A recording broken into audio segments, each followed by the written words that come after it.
जय हिंद दोस्तों, मैं हूं आपका दोस्त अंकुश चौधरी और आशा करता हूं आप सभी लोग भी कुशल मंगल स्वस्थ और जबरदस्त होंगे।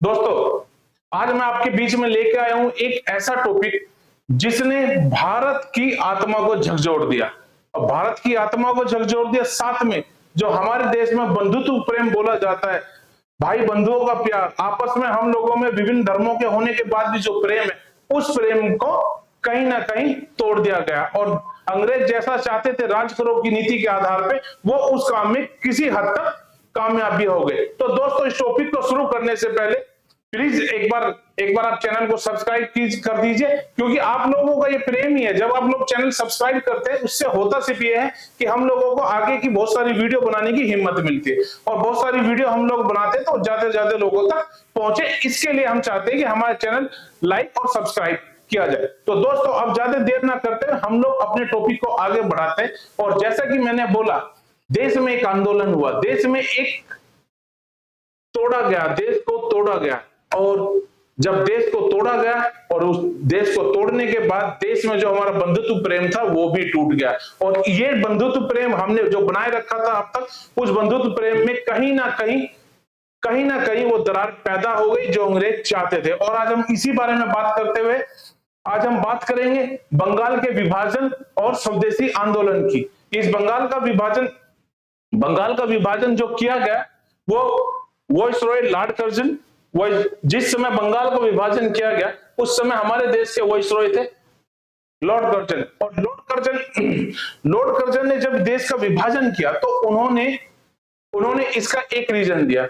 उन्होंने रीजन दिया कि देश का जो बंटवारा किया जा रहा है वो इसलिए किया जा रहा है कि बंगाल का जो क्षेत्र है वो बहुत बड़ा है और बहुत बड़ा होने के कारण उस पर शासन करना इतना आसान नहीं, एडमिनिस्ट्रेशन करने में प्रॉब्लम आती है। और एडमिनिस्ट्रेशन में प्रॉब्लम आती है तो ये उन्होंने अपना लॉजिक दिया।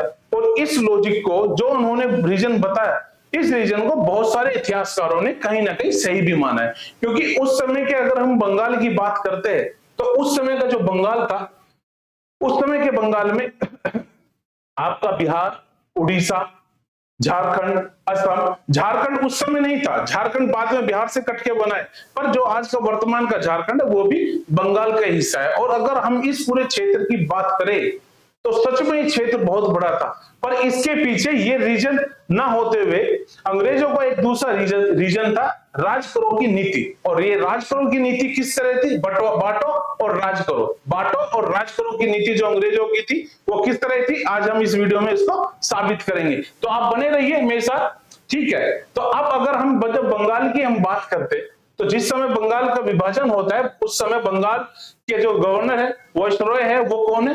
वो लॉर्ड कर्जन है। और लॉर्ड कर्जन बंगाल के वायसरॉय है। और इस समय बंगाल की जो आबादी थी वो आबादी थी 8.5 करोड़, 8.5 करोड़। और ये सब चीजें मैं आपको इसलिए बता रहा हूं क्योंकि आगे जाके वीडियो में इसकी जरूरत पड़ेगी और आप लोगों को इन बेसिक चीजों का पता होना चाहिए। अब बंगाल विभाजन की घोषणा की बात जब हम करते हैं, और ये बंगाल विभाजन की घोषणा कब हुई, इसका क्वेश्चन कई बार पेपर में आ चुका है और आपसे बार बार पूछा भी जाता है कि बंगाल विभाजन की घोषणा, क्योंकि दो सवाल यहाँ पे पैदा होते हैं। एक होती है कि घोषणा की गई, एक होता है ये लागू कब हुआ, कब बंगाल को बांट दिया गया। तो अगर हम घोषणा की बात करते हैं तो जो घोषणा होती है वो 16 जुलाई 1905 को होती है। और जो बंगाल को बांटने की बात करते हैं वो अक्टूबर में जाके बांटा जाता है। उसके बारे में अभी आगे बात करेंगे, अभी आप इसको देखिए। तो जैसे ही घोषणा की जाती है 19 जुलाई 1905 को की घोषणा की जाती है, और जब घोषणा की जाती है कि इस दिन देश का बंटवारा होगा, घोषणा की जाती है कि बंगाल को बांटा जाएगा। और इसके बाद बंगाल में क्या होता है? बंगाल में विरोध यात्राएं निकाली जाती है, बंगाल में जनसभाएं की जाती है, पर ये सब जनसभाएं फेल हो जाती है, इनसे कुछ नहीं होता है। और सिर्फ एक ही रास्ता बचता है हमारे महानायकों के पास कि अब बंगाल में आंदोलन होगा, और आंदोलन की घोषणा कर दी जाती है, क्योंकि अब आंदोलन ही एक रास्ता था जो अंग्रेजों की आंखें खोल सकता था। तो अब एक क्वेश्चन हमेशा पेपर में आता है कि जब आंदोलन होना था तो आंदोलन के समय आंदोलन की घोषणा कहां से की गई? तो ये इसका जवाब अब आप हमेशा दे पाएंगे, क्योंकि इसकी जो घोषणा हुई थी 1905 में, अगस्त 1905, जुलाई में आपकी क्या हो रही है, घोषणा हो रही है किस बात की, कि बंगाल का विभाजन किया जाएगा। और उससे नेक्स्ट मंथ में क्या होता है, अगस्त 1905 में कलकत्ता के टाउन हॉल में एक विशाल बैठक को आयोजित किया जाता है, जहां पे सभी लोगों को बुला लिया जाता है और वहां से आंदोलन की औपचारिक घोषणा कर दी जाती है कि अब अंग्रेजों से प्यार से बात नहीं की जाएगी और अब जो है आंदोलन होगा, क्योंकि हमें बंगाल को टूटने से बचाना है। और अब हम लोग आंदोलन करते हैं और यहीं से स्वदेशी आंदोलन की शुरुआत होती है। और इसी समय पे दो नए शब्द इस आंदोलन की जब घोषणा होती है तब इस्तेमाल किए जाते हैं। एक शब्द होता है स्वदेशी और दूसरा है बहिष्कार। अगर आप इन दोनों शब्दों के मीनिंग को समझ पाएंगे तो ये और इजी हो जाएगा। स्वदेशी से मतलब है स्वयं का देश, जो आपका अपना देश है, और बहिष्कार से मतलब है किसी चीज का आप बहिष्कार कर रहे। और इसमें हुआ भी यही, इसमें हुआ क्या, हमारे देशवासियों ने, हमारे जो बंगाल के निवासी थे, उन्होंने क्या किया कि हम लोगों ने स्वदेशी को अपनाया, और स्वदेशी को अपनाया और अंग्रेजों की जो वस्तुएं हम इस्तेमाल कर रहे थे उन सब का हमने बहिष्कार किया। और उसमें सबसे पहले जो काम किया वो क्या किया, मैनचेस्टर का कपड़ा जो हम लोग इस्तेमाल कर रहे थे, हमने उसका बहिष्कार किया। लिवरपूल का नमक, उसका बहिष्कार किया, जैसी वस्तुओं का बहिष्कार किया। और इसका संदेश हमने जन जन तक पहुंचाया। उस समय के जो महानायक थे उन्होंने ये संदेश जन जन तक पहुंचाया। और इसी दौर में क्या होता है, इसी दौर में एक्सट्रीमिस्ट का उद्भव हो जाता है। एक्सट्रीमिस्ट, देखिए जब हम हिस्ट्री पढ़ते हैं तो हिस्ट्री में क्या है कि दो तरह के योद्धा है हमारे पास।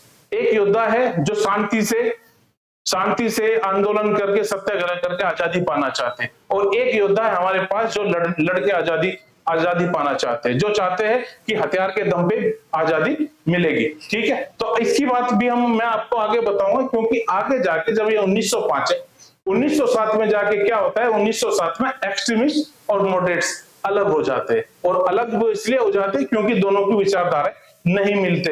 एक्सट्रीमिस्ट मॉडरेट्स क्या चाहते हैं कि हम लोग सत्याग्रह करें या हम लोग पत्राचार की भाषा में अंग्रेजों से बात करें। और अगर हम पत्राचार की भाषा में अंग्रेजों से बात करें, उनको लगता है कि हम सिर्फ पत्र लिख के या अपनी बात शांति से कह के भी अंग्रेजों को मना सकते।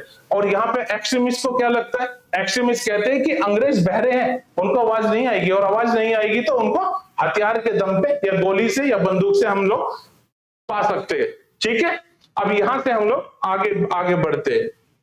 यहां पे आपके जो क्वेश्चन बनता है, एक क्वेश्चन बनता है कि बंगाल का विभाजन की घोषणा कब हुई, वो हुई 19 जुलाई 1905 में। फिर उसके बाद क्या है कि 1905 में जब आपका स्वदेशी आंदोलन के लिए विशाल बैठक की गई, वो कहां से हुआ, वो हुआ कलकत्ता के टाउन हॉल से। ठीक है, और यहाँ पे दो नए शब्दों का इस्तेमाल किया गया, स्वदेशी और बहिष्कार। अगर हिस्ट्री में कहीं भी आपसे पूछा जाता है स्वदेशी और बहिष्कार का जो शब्द है वो कहां से आया, वो आया सबसे पहले स्वदेशी आंदोलन से, जब बंगाल का विभाजन हो रहा था। अगर हम इससे आगे आ जाते, अब हम थोड़ा सा बंगाल को समझ लेते, क्योंकि बंगाल का जब डिवीजन हुआ तो बंगाल का डिवीजन अभी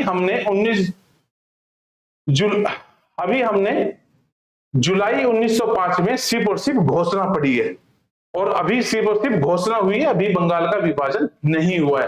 पर देखते ही देखते, आंदोलनों के चलते चलते अंग्रेज नहीं मानते, और अंग्रेजों ने क्योंकि मन बना लिया था और उन्होंने ठान ली थी कि बंगाल का विभाजन किया जाएगा। और बंगाल का विभाजन क्यों किया गया यह भी मैं आपको आगे बताऊंगा।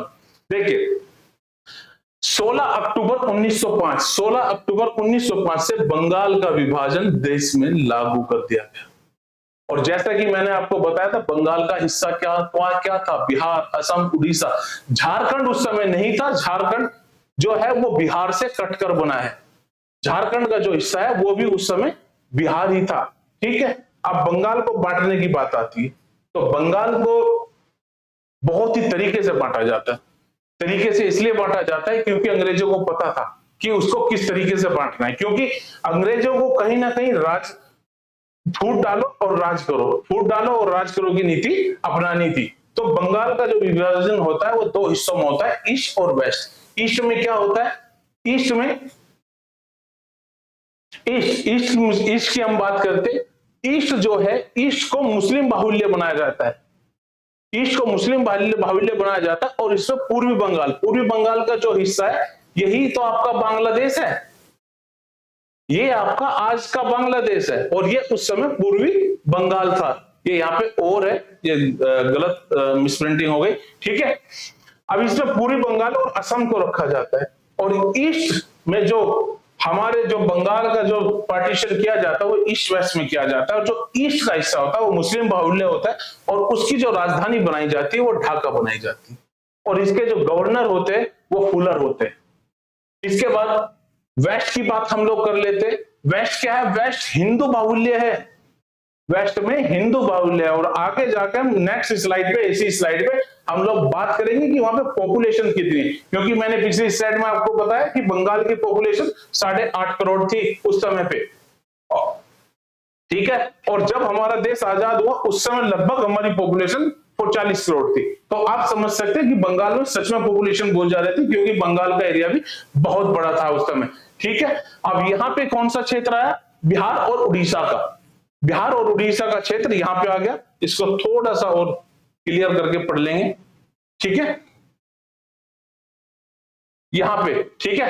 वेस्ट जो बना वो हिंदू बाहुल्य बना, और इसमें कौन सा क्षेत्र है? बिहार और उड़ीसा का, और इसकी राजधानी क्या बनाई गई? कलकत्ता। और हाँ, देश की हमारी राजधानी कब तक रही? देश की राजधानी हमारी कलकत्ता रही 1911 तक, ठीक है। 1911 तक हमारे देश की राजधानी कलकत्ता रही, और 1911 में जब दिल्ली में दिल्ली दरबार लगता है तब दिल्ली की राजधानी कलकत्ता से नई दिल्ली ट्रांसफर की जाती है, ठीक है। अब यहाँ के जो गवर्नर है वो है एंड्रू फ्रेजर। एंड्रू फ्रेजर यहाँ के गवर्नर है, और यहाँ के जो गवर्नर है वो है फुलर, ठीक है। अब इससे आगे की बात कर लेते हैं।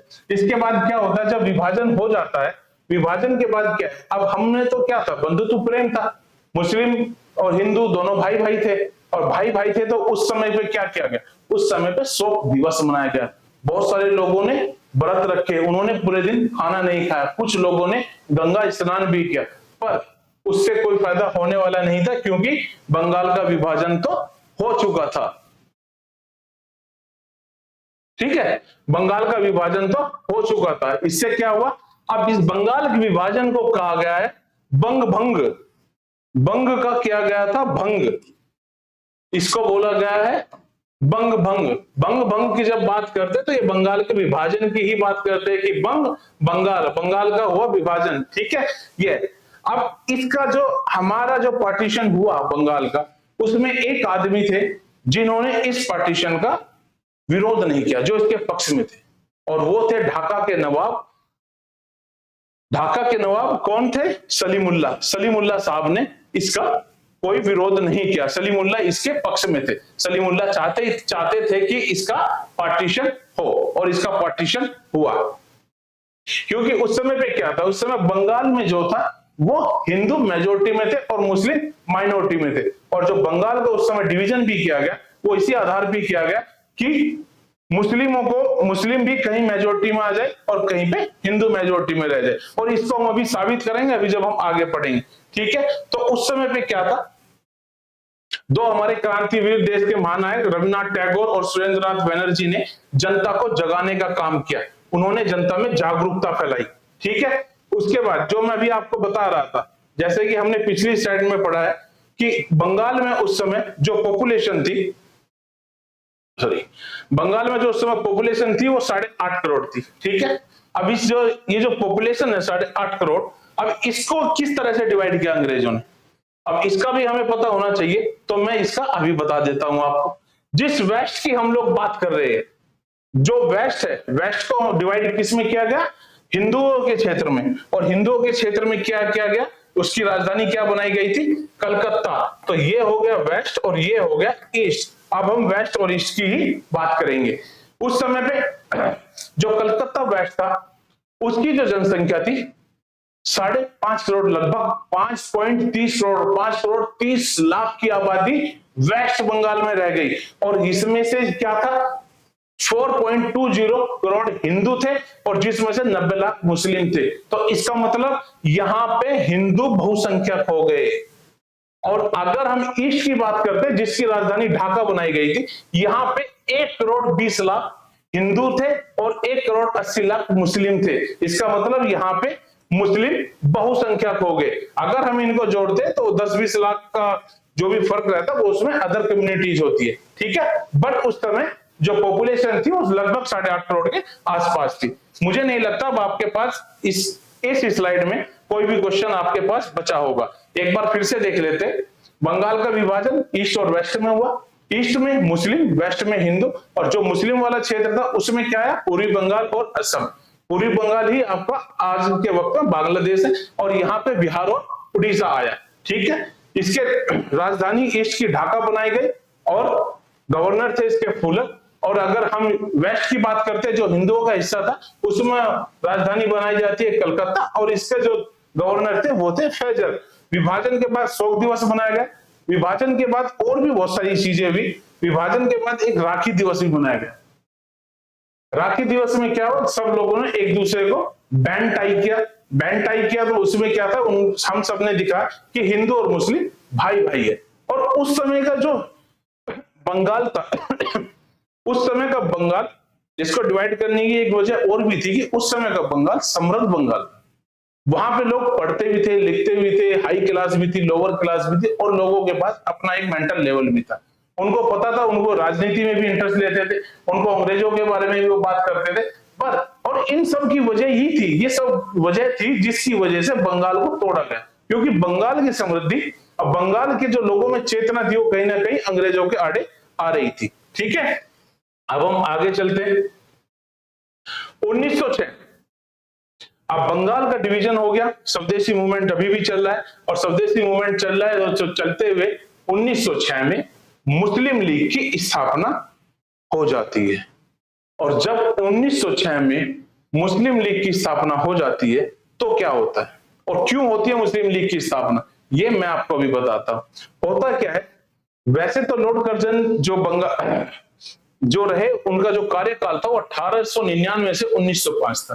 पर जब मुस्लिम लीग की स्थापना हो रही है उस समय 1906 में लॉर्ड कर्जन ने क्या किया कि लॉर्ड कर्जन जो ईस्ट बंगाल था, ईस्ट बंगाल में लॉर्ड कर्जन रेगुलरली जाया करते थे, और जाया करते थे तो वहां पे वो मुसलमानों को उकसाते थे और कहते थे कि जो कांग्रेस पार्टी है ना, कांग्रेस पार्टी हिंदुओं की पार्टी है, वो जो अधिकारों की रक्षा कर रहे हैं, हिंदुओं के अधिकारों की रक्षा कर रहे हैं, मुस्लिमों के अधिकारों की रक्षा नहीं कर रहे।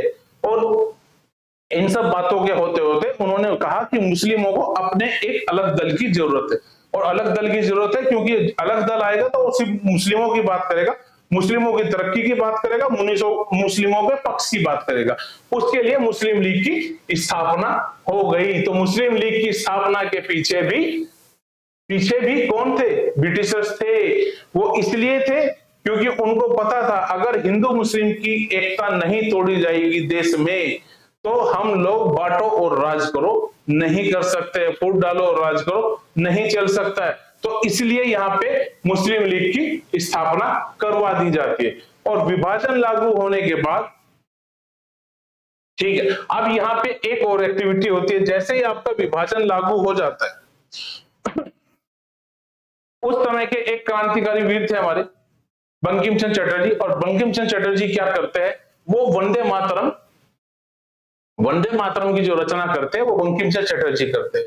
और उस समय ये वंदे मातरम इतना फेमस हो गया क्योंकि इसको हिंदू और मुस्लिम दोनों ने यूज किया, और दोनों ने यूज किया तो उससे क्या हुआ, मुस्लिम इस शब्द से वंदे मातरम से इतने इरिटेट हो गए कि उन्होंने लोगों को पकड़ना, पीटना और मारना शुरू कर दिया, और उन्होंने वंदे मातरम पे बैन लगाना चाहा।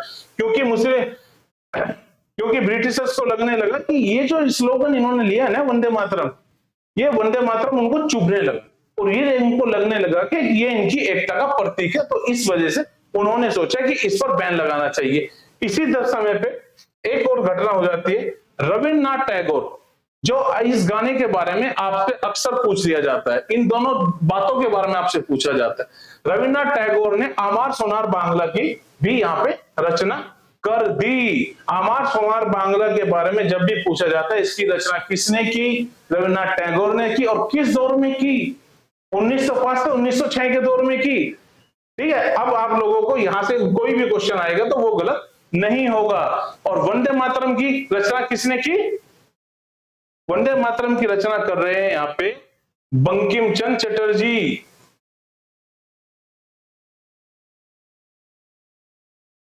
बंकिम चंद्र चटर्जी ने यहाँ पे वंदे मातरम की रचना कर दी। और उसके लिए अभी जैसे मैंने बताया था, लोगों ने एक दूसरे अपनी एकता के लिए, हिंदू मुस्लिम एकता दिखाने के लिए क्या किया, उन्होंने एक दूसरे के हाथों पे राखी बांधी। अब यहाँ पे एक चीज और हो जाती है,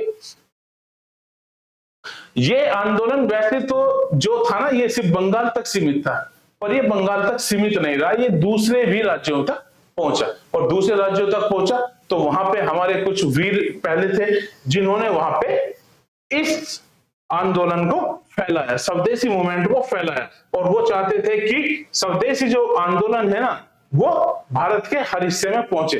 पर यहाँ पे हम कुछ इंपॉर्टेंट लोगों की बात कर लेते हैं, क्योंकि इनके बारे में क्वेश्चन अक्सर पूछा जाता है। स्वदेशी मूवमेंट जब चल रहा था तो बाल गंगाधर तिलक के अधीन कौन सा क्षेत्र था? पूना और बंबई। और बाल गंगाधर तिलक ने यहाँ पे कुछ चीजें और की थी, क्योंकि मैं चीजों को कनेक्ट करते हुए आपको पढ़ाना चाहता हूं। और इसलिए पढ़ाना चाहता हूं कि हम किसी भी वीर के बारे में यहाँ बात करें तो हम उसके बारे में 2-4 बातें और एक्स्ट्रा जान ले। ठीक है, बाल गंगाधर तिलक ने गणेश उत्सव मनाया था। और गणेश उत्सव इसलिए मनाया गया था क्योंकि कोई भी आंदोलन होता है उसके लिए फंड इकट्ठा किया जाता है। और शायद जो गणेश उत्सव भी बनाया गया था वो इसलिए बनाया गया था। और यहाँ पे एक बहुत भारी रकम भी इकट्ठा की गई थी। पंजाब में ये जो आंदोलन किया, ये किसने किया? ये लाला लाजपत राय और अजीत सिंह जी ने किया। अजीत सिंह जी कौन थे? अजीत सिंह जी भगत सिंह के परिवार से थे, शायद उनके चाचा थे। ठीक है, तो यहाँ पे पंजाब में कौन कर रहा है? पंजाब में कर रहे हैं लाला लाजपत राय और अजीत सिंह। ठीक है, और दिल्ली में इस आंदोलन की बागडोर कौन संभाल रहा है? दिल्ली में इस आंदोलन की बागडोर संभाले सैयद हैदर रजा के अधीन थी। मतलब कि सैयद हैदर रजा को कहा गया कि आप, मतलब उन्होंने कहा कि जो स्वदेशी मूवमेंट है इसकी बागडोर मैं दिल्ली में करूंगा, लाला लाजपत राय पंजाब में करेंगे, अजीत सिंह जी और बाल गंगाधर तिलक कहां करेंगे? पूना और बंबई, क्योंकि जो जहां के थे उनको वहीं की जिम्मेदारी दी गई। और यहाँ की अगर हम बात करें मद्रास में किसने ली जिम्मेदारी? मद्रास में जिम्मेदारी लेते हैं चिदम्बरम पिल्लई। तो इसमें हमारा क्वेश्चन, ये जो 4 टॉपिक में पॉइंट मैंने आपको बताए, इन 4 पॉइंट में हमारे 4 क्वेश्चन है। अगर स्वदेशी मूवमेंट से पूछ लिया जाता है कि पूना और मुंबई में इस आंदोलन को किसने फैलाया, तो किसने फैलाया? बाल गंगाधर तिलक ने। पंजाब में किसने फैलाया? लाला लाजपत राय और अजीत सिंह जी ने। दिल्ली में सर सैयद हैदर रजा ने। और मद्रास में किसने फैलाया? चिदम्बरम पिल्लई ने। और ये छोटे छोटे क्वेश्चन है और जिसको हम अक्सर पेपर में गलत करके आते हैं, क्योंकि हम लोग इतनी डिटेल में पढ़ते नहीं है। फिर होता क्या है, 1906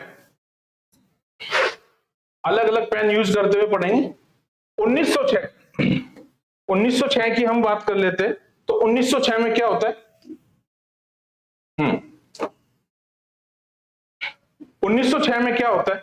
1906 में कलकत्ता में कांग्रेस का अधिवेशन होता है और इसकी अध्यक्षता कौन करते हैं? दादा भाई नेरोजी करते हैं। और इस पे क्वेश्चन सीधा पूछा जाता है। 1906 में कलकत्ता में कांग्रेस का सेशन हुआ और इसकी अध्यक्षता किसने की? दादा भाई नेरोजी ने की। और दादा भाई नेरोजी ने जब इसकी अध्यक्षता की तो यहाँ पे क्या मांग रखी गई या क्या लक्ष्य घोषित किया गया? यहाँ पे लक्ष्य घोषित किया जा रहा है स्वशासन या स्वराज को कांग्रेस का लक्ष्य घोषित किया गया। और इसका क्वेश्चन आपसे बहुत बार पेपर में पूछा गया है। तो यहाँ पे क्या हुआ? 1906 में कलकत्ता में कांग्रेस का सेशन हुआ। सेशन की अध्यक्षता दादा भाई नेहरू ने की। और यहाँ पे क्या हुआ? कांग्रेस ने स्वशासन या स्वराज को कांग्रेस का लक्ष्य घोषित किया। इसको इन्होंने कांग्रेस का लक्ष्य माना। तो यहां तक बात पूरी हो गई। अब इससे आगे चलते हैं। आशा करता हूं आप सभी को यहां तक चीजें समझ आई होगी। और अगर आपको चीजें समझ भी ना आया करे, वीडियो के बाद भी आप कमेंट करके मुझसे पूछ सकते हो। मैं नेक्स्ट वीडियो में उसको एक्सप्लेन कर दिया करूंगा। ठीक है, अब हम यहां आते हैं। उग्र राष्ट्रवादियों का उदय हुआ। उग्र राष्ट्रवादियों से क्या मतलब है? उग्र राष्ट्रवादियों से मतलब है ये लोग हैं एक्सट्रीमिस्ट। एक्सट्रीमिस्ट से मतलब है जो गर्म दल के लोग थे, जिन्होंने कहा कि हाँ जो भी कार्य होगा, अंग्रेजों से जो भी संघर्ष किया जाएगा, वो सत्याग्रह से सारे नहीं किया जाएगा, वो लाठी डंडे हथियारों के सारे किया जाएगा। उनका सामना हमें खुल के करना पड़ेगा, तभी कुछ हो सकता है। तो 1905 के बाद 1908 तक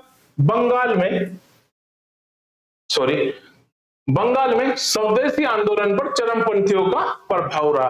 चरमपंथी कौन थे? गरम दल। चरमपंथियों को ही गरम दल कहा जाता है। और ये जो हमारा जो आंदोलन भी चला, स्वदेशी आंदोलन का जो टाइमिंग माना जाता है, वो भी 1905 से 1908 माना जाता है, क्योंकि यही समय था जब स्वदेशी आंदोलन देश में चल रहा था, क्योंकि उसके बाद इसको दबा दिया गया और ये खत्म हो गया। ठीक है, 1905 से 1908। तो फिर आगे हुआ, ये जो उग्र राष्ट्रवादियों का ये था, इसे जुनूनी राष्ट्रवादियों का युग भी कहा जाता है। और अगर किसी पूछा, आपसे कोई सवाल पूछा जाएगा, जुनूनी राष्ट्रवादियों का युग किसको बोला जाता है, तो वहां पे ऑप्शन दिए जाएगी 1905 से 8, 1903 से 4, 1905 से 6, या जो भी आपको ऑप्शन दिए जाएंगे, उनमें से आपका जो सही ऑप्शन होगा वो होगा 1905 से 1908 तक। ठीक है, अब यहां पे हो क्या रहा है, लाला लाजपत राय है, बाल गंगाधर तिलक है और विपिन चंद्र पाल है। और ये इन तीनों को क्या बोला जाता है? लाल बाल पाल। लाला लाजपत राय लाल, बाल गंगाधर तिलक को बोला जाता है बाल, और विपिन चंद्र पाल को बोला जाता है पाल। तो लाल बाल पाल, और ये तीनों ही एक्सट्रीमिस्ट थे। अब ये सवाल भी बहुत बार पूछा जाता है कि आपको 4 ऑप्शन दिए जाएंगे, 4 ऑप्शन में से किसी एक का नाम डाल दिया जाएगा और पूछा जाएगा कि इनमें नरम दल का कौन है। ये नरम दल के नहीं है, ये गरम दल के, ये तीनों ही गरम दल के लोग हैं।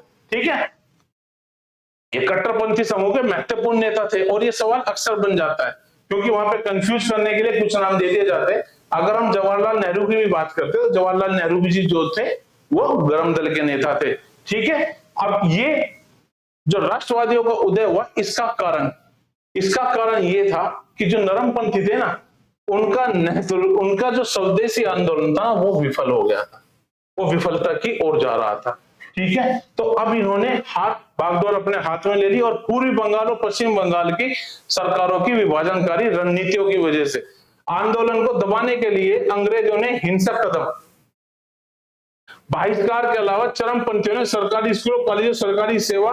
ठीक है, अब यहाँ पे क्या होता है, इसको एक्चुअली ये जो टाइपिंग का थोड़ा मिस्टेक रहा है इसमें, इसको थोड़ा सा मतलब नेक्स्ट स्लाइड में डालना चाहिए था, पर कोई बात नहीं, हम इसको यहीं से कर लेंगे। ठीक है, अब इसको क्या हुआ, इन्होंने क्या किया, चरमपंथियों ने कहा कि भाई साहब जो बहिष्कार है ना, बहिष्कार हम सिर्फ सामानों का नहीं करेंगे, सिर्फ सामानों का बहिष्कार नहीं होगा। ऐसा नहीं होगा कि गुड़ हमारा पत्ती हम अंग्रेजों की लेंगे, नहीं, ऐसा नहीं होगा। हम तो टोटल बहिष्कार करेंगे। और टोटल बहिष्कार में उन्होंने क्या किया, टोटल बहिष्कार में इन्होंने किया कि जो सरकारी स्कूल थे, जो अंग्रेजों के बनाए हुए स्कूल थे, जिसमें अंग्रेजों के द्वारा शिक्षा दी जा रही थी, उन सरकारी स्कूलों का बहिष्कार किया गया, कॉलेजों को किया गया, सरकारी सेवा अदालतों का किया गया, विधान परिषदों को किया, नगर पालिका, सरकारी उपाधियों आदि का इन्होंने मिला के बहिष्कार कर दिया, और इसकी चेतना लोगों तक पहुंचाई, इसका लोगों तक प्रचार प्रसार खूब किया।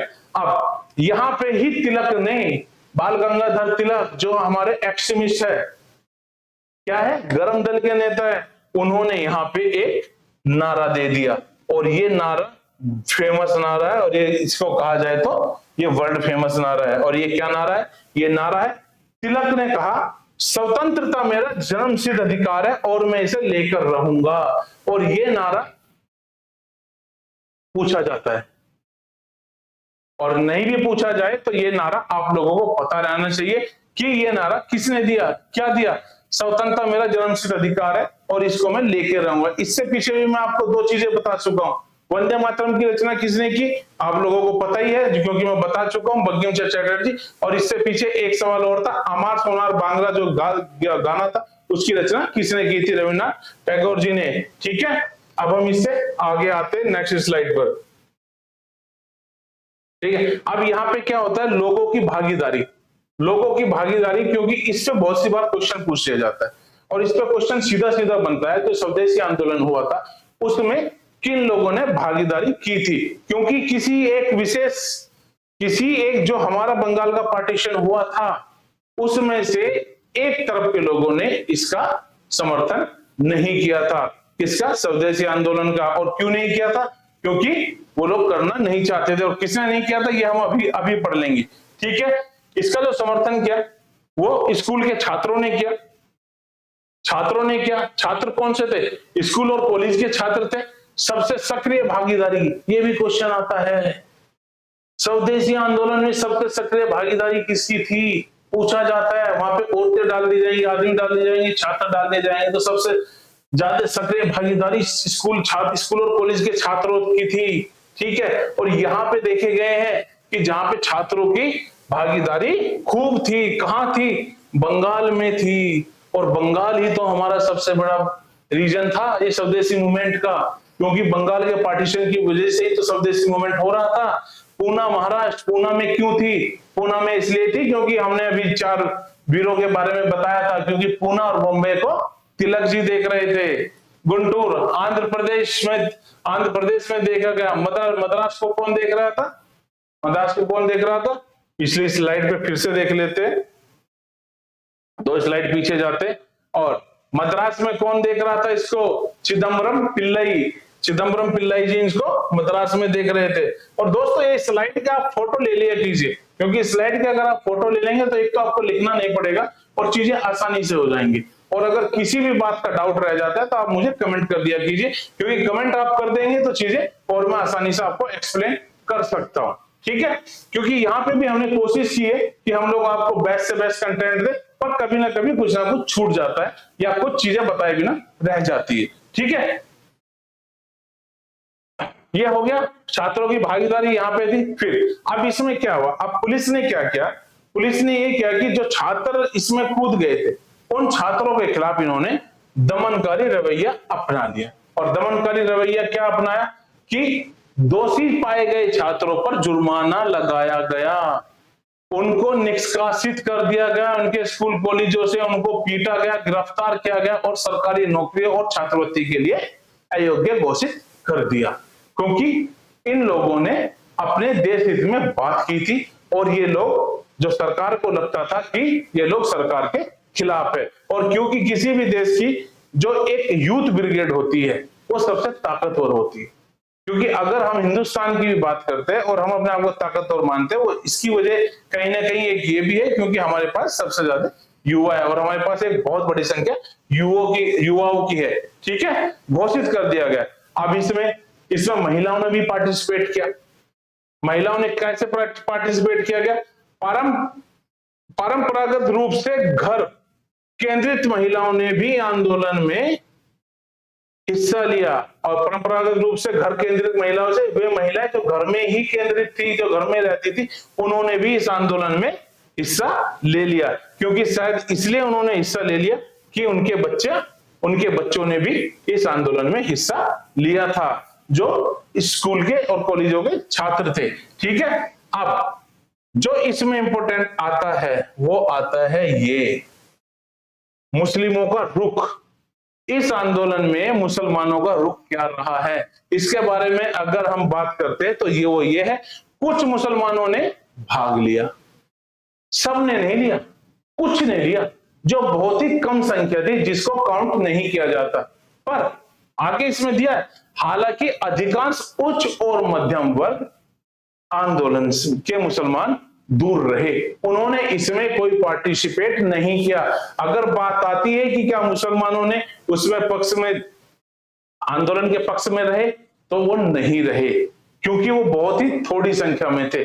और इसमें जो क्वेश्चन बनता है, ये सारे ही इसमें क्वेश्चन बनते हैं। और हाँ, मुसलमानों को क्या था?